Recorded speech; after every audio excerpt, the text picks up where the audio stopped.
अभी अभी हुआ यकीन कि आग है मुझ में कहीं, हुई सुबह मैं जल गया, सूरज को मैं निगल गया, रूबरू रोशनी।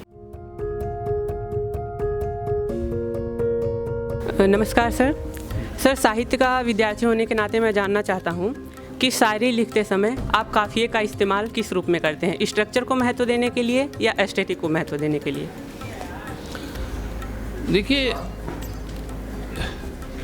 विचार और उसका जो भाषा है ये सब एक ही मिला जुला है।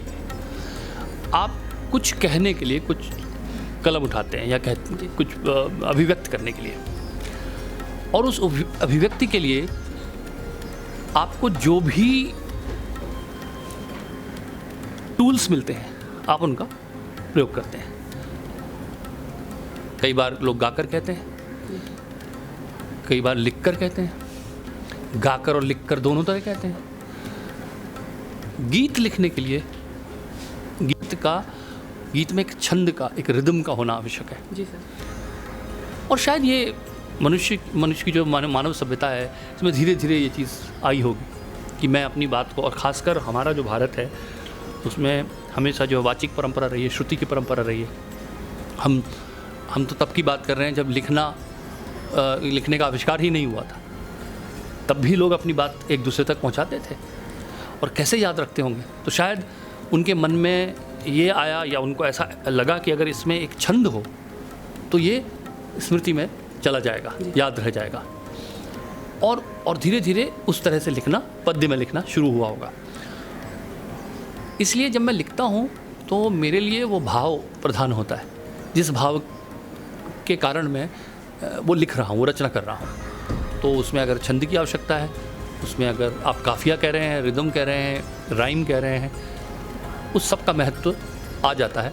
लेकिन सिर्फ राइम दिखाने के लिए मैं नहीं लिखता हूँ कि मैं कितना तुकांत कविता कर सकता हूँ, और तुकबंदी जो हम कभी हंसी मजाक में करते हैं, काफिया मिलाते हैं, उस वजह से मैं नहीं लिखता हूँ।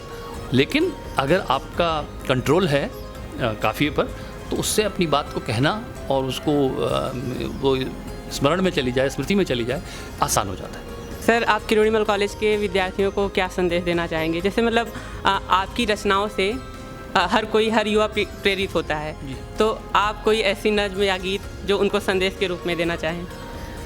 नहीं, मैं देखिए, मैंने मन से भी कुछ कविताएं पढ़ी, गीत पढ़े, और मुझे लगता है कि मैंने गीत लिखा था रूबरू रोशनी। अभी अभी हुआ यकीन कि आग है मुझ में कहीं, हुई सुबह मैं जल गया, सूरज को मैं निगल गया, रूबरू रोशनी। आपने सुना होगा ये गीत। और ये मुझे लगता है कि कहीं आपके जो विद्यार्थी हैं यहाँ के, उनमें एक आत्मविश्वास का होना बहुत आवश्यक है। आज हम कहते हैं कि विश्व में भारत की बात हर जगह हो रही है। वो भारत जो हम भारत बनाना चाहते हैं और जहाँ हम भारत का स्थान विश्व में देखना चाहते हैं, उसमें किरोड़ीमल या इस तरह के और संस्थान हमारे युवा जहाँ पढ़ते हैं, उनके योगदान के बिना संभव नहीं है। और अगर उनमें आत्मविश्वास नहीं होगा कि हम कर सकते हैं, तो ये संभव नहीं है। उस आत्मविश्वास के साथ धैर्य का होना भी बहुत ज़रूरी है कि रातों रात मुझे कुछ नहीं मिल जाएगा। मुझे जो भी मेरा व्यवसाय मैं चुन रहा हूँ या जो भी मैं अपना तरीका चुन रहा हूँ जीवन में, हर एक का अपना अपना एक उद्देश्य है। मैं वो उद्देश्य तो आपका नहीं बता सकता क्या है।